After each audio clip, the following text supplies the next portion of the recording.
Magandang araw mga mag-aaral. Nandito po ulit ang inyong lingkod, si Teacher Dami at magbabahagi ng panibagong kaalaman. At sa araw na to, ang ating tatalakayin ay mga ekspresyong nagpapahayag ng katotohanan o opinyon. Sa video ito, malalaman natin kung ano ba yung mga pahayag sa katotohanan at pahayag na ginagamit sa pagbibigay natin ng opinyon. So, tayo na't alamin ito. Bahagi ng buhay ng tao ang makarinig o makakuha ng impormasyon, kaalaman o iba pa. Kaya nararapat lamang na maging maingat sa pagpili at pagtanggap ng mga nasabing impormasyon. Kinakailangan ng masusing pagbeberipika at pagsusuri upang malaman kung ang mga ito ay makatotohanan o hindi.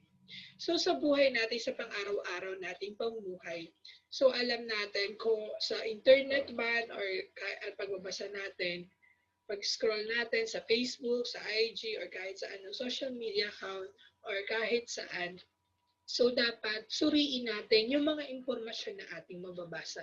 Kasi nandyan yung mga fake news na kung saan pinapahalat. So dapat aware tayo sa mga fake news na yon at aware tayo dun sa mga mga katotohanang impormasyon.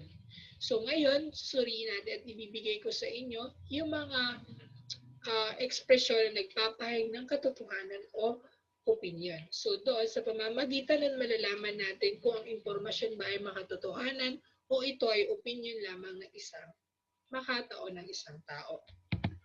Ang isang pahayag ay makatotohanan kung ito ay may suportang datos, pag-aaral, pananaliksik at suportang impormasyong na patunayang tama o mabisa para sa lahat.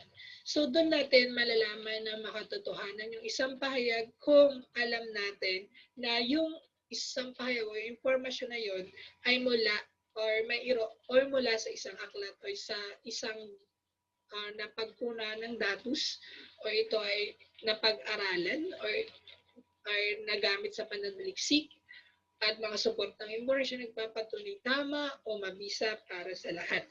Ang ganitong uri ng pahayag ay karaniwang may siyentipikong basehan gaya ng agham at siyensa. Sa pagpapahayag ng katotohanan, kailangang maging tumpak at wasto ang mga pahayag, salita at gramatikang gagamitin sa pagpapahayag. Ang mga parirala sa ibaba ilan sa mga ginamit sa pagpapahayag ng katotohanan. So sa pagpapahayag ng katotohanan daw, kailangan natin isaalang-alang yung paggamit ng tumpak, wastong mga salita sapagkat totohanan yon. So dapat aware ka doon sa mga wastong paggamit ng mga salita, mga gramatika upang maibigay mo ng tama or makatotohanan yung isang pahayag. So nandito daw yung mga parirala na ginagamit sa pagpapahayag ng katotohanan. Pagpapahayag ng katotohanan, ito po yung mga parirala na ginagamit. Una, batay sa pag-aaral totoong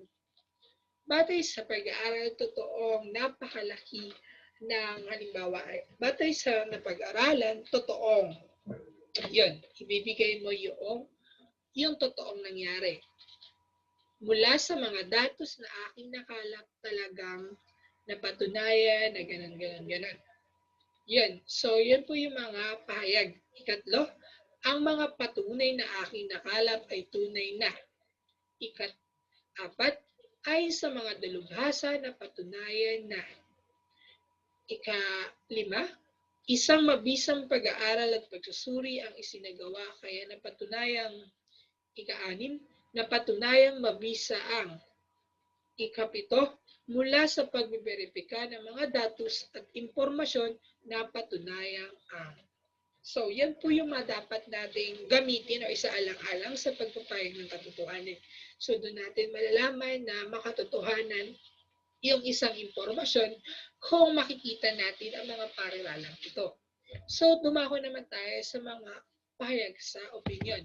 Samantalang, mayroon ding mga pahayag na ginagamit sa pagsasabi ng mga bagay na walang katiyakan o walang sapat na basehan.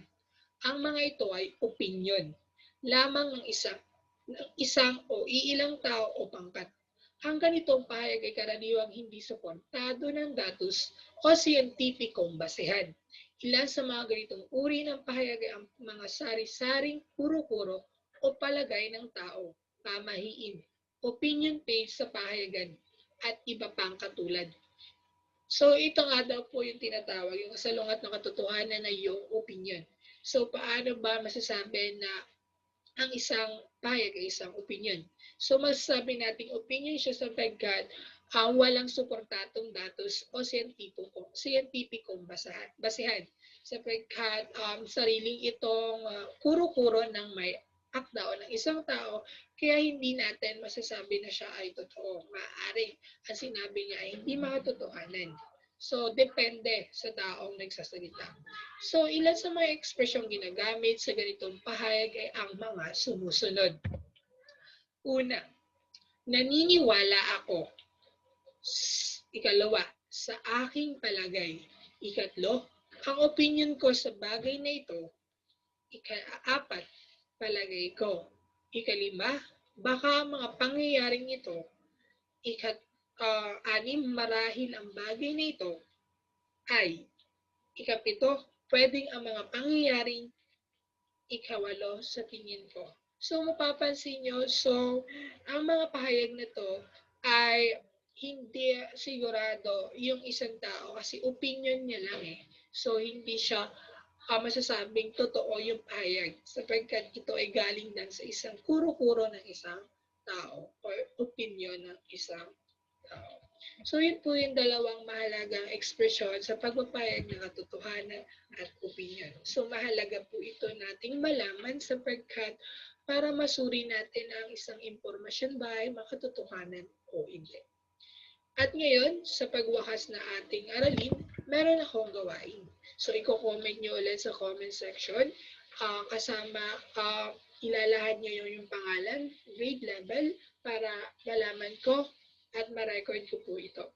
So, gawain. Unang gawain nyo ngayon sa araw na to, magbigay ng dalawang pangungusap na ginagamitan ng mga ekspresyong nagpapahayag ng katotohanan at opinion.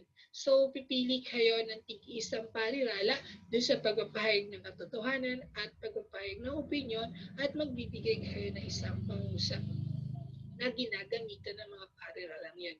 So, i-comment nyo lang po sa comment section sa baba at check ko po yan, na-check ko po yan isa-isa. So, nalalaman ko po kung sino yung mga nagsagot o hindi. At ang bawat nagsagot po ay merong puntos. At alam niyo naman po yan. Maraming salamat po at paalam po. Bye!